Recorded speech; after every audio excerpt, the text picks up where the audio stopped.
Oh, she's one of those feminist types. My aunt had thrown her head back in laughter after saying it to me, looking at my parents with a sympathetic smile.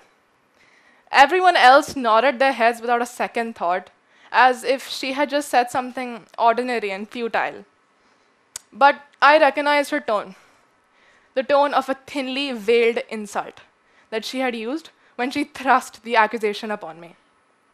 It was not one I was unfamiliar with, as I had been in this exact situation multiple times before, with identical looking relatives insulting me with the same phrase in the same tone. She made it sound like I was a mass murderer, and she was casually informing my parents that I was comfortable with the idea of genocide, which in reality would be far from the truth. But I digress. Feminism is the advocacy of women's rights on the basis of equality of the genders.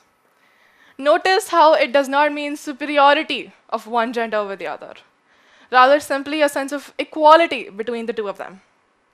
For multiple centuries now, feminism has been seen as an idiotic front put up by overconfident and delusional females to try and demean the entirety of the male species. Which is ironic, because somehow men have managed to make the one thing reserved for women a hate crime towards themselves. Feminism was never about making women stronger. They've always been strong. It's just about how the world perceived that strength. I grew up around strong female role models. But one of the most crucial influences I had as a young girl was Barbie. As a little girl, my obsession over being Barbie had me dressing in puffy pink dresses and strutting around like I owned the world. Many little girls went through that same phase, but I don't think many of them know the actual reason behind the creation of Barbie. In 1959, Ruth Handler, the creator of Barbie, realized that all the best-selling baby dolls of the time resembled children, and that giving them to young girls, expecting them to nurture them and take care of them, meant making young girls implicitly practice motherhood tendencies at an age where they should have been scribbling on the walls and running around. Ruth created the Barbie as a visual representation of the variety of futures a girl could have, whether that be an astronaut or a director or a musician. This inspiring woman was the sole reason behind the creation of the most famous doll in history. And in present times, a movie that hit the patriarchal world unexpected. The Barbie movie revealed the reality of being a woman trying to make it in today's world, as rightly said by one of the main characters, Gloria.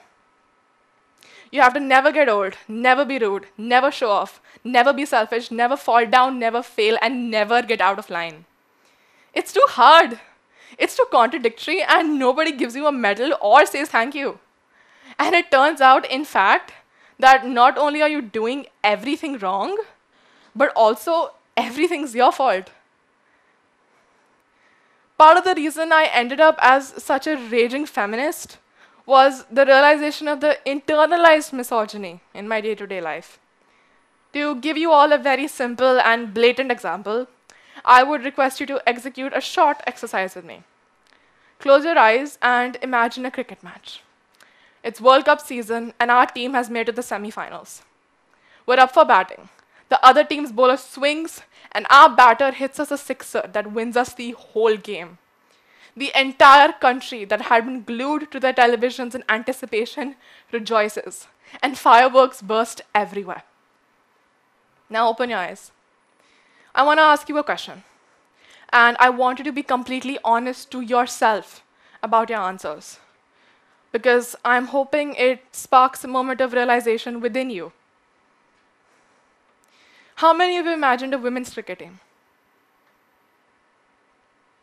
None of this is to say that the situation hasn't gotten any better. Fortunately, it certainly has. Unfortunately, it's still not gone. Feminists never became feminists because the situation didn't improve. Feminists became feminists because the situation didn't disappear. We need feminism because the idea that a man in a room full of women is ecstatic but a woman in a room full of men is terrified still exists. And of course, I can't talk about feminism without bringing up the most common response I have ever heard when talking to men about feminism. Not all men. And here's the thing, we know it's not all men. But the fact that the probability exists is concerning enough.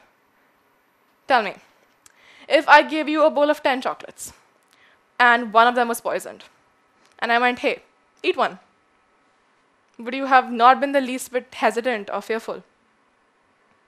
Men often project this phrase thinking that whoever they're speaking to doesn't know why they support feminism, and that saying this will lead them to stop. And the funny thing about that is, I know exactly why I support feminism. Because in India alone, an average working male is paid 21,000 rupees a month, and an average working female working the same job under the same qualifications is only paid 15. Because there were 9 million girls missing in India alone between 2009 and 2019 due to female infanticide. Because there are little girls who are discouraged from taking up education and actually pursuing their interests and forced to stay at home and learn how to cook and clean and someday be forced to be housewives. Because most women face harassment in their workplace, no matter how senior a position. Because Napoleon Bonaparte, who was regarded as the greatest ruler of France, said, and I quote, "Nature intended women to be our slaves. They are our property."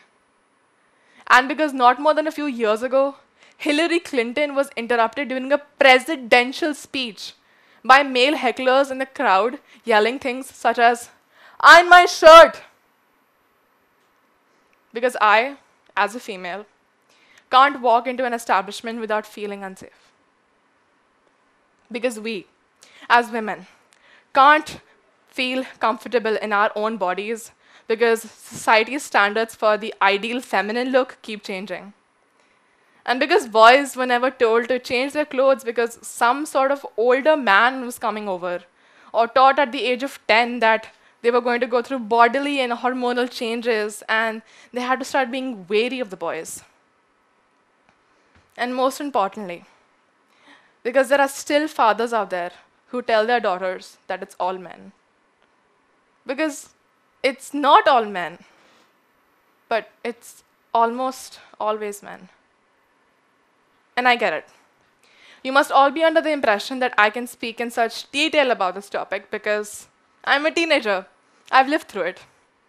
And for that impression, I must apologize because you would be wrong. I got this book as a gift nearly 8 years ago. The day I got it, I wrote something in it. Something that I have never before shared with anyone. But that changes today. Because I am tired about keeping quiet about the things that females never share in fear of judgment. Today, on this stage in front of all of you, I welcome your introspections and your reflections as I read this out to you. They bully you and you cry. Sensitive. They bully you and you fight back. Rude. You dress simple. Nerd. You dress confident. Attention seeker. You're skinny. Malnutrition and weak. You're not skinny. Fat and a pig. You're shy. Easy target. You're outgoing. Over-enthusiastic. You like reading. Geek. You hate reading. Illiterate. You're a good student. Teacher's pet. You're a bad student. Rebel. You don't wear makeup. Ugly. You wear makeup. Insecure. The world loves to label us, and we can't ever say anything back. Because the moment we're vocal about our opinions, we are suddenly lonely and way too opinionated. I can only request that none of you let the women in your lives ever feel this way. And let this talk be a reminder to you as to why you should always be proud to be known as the feminist type.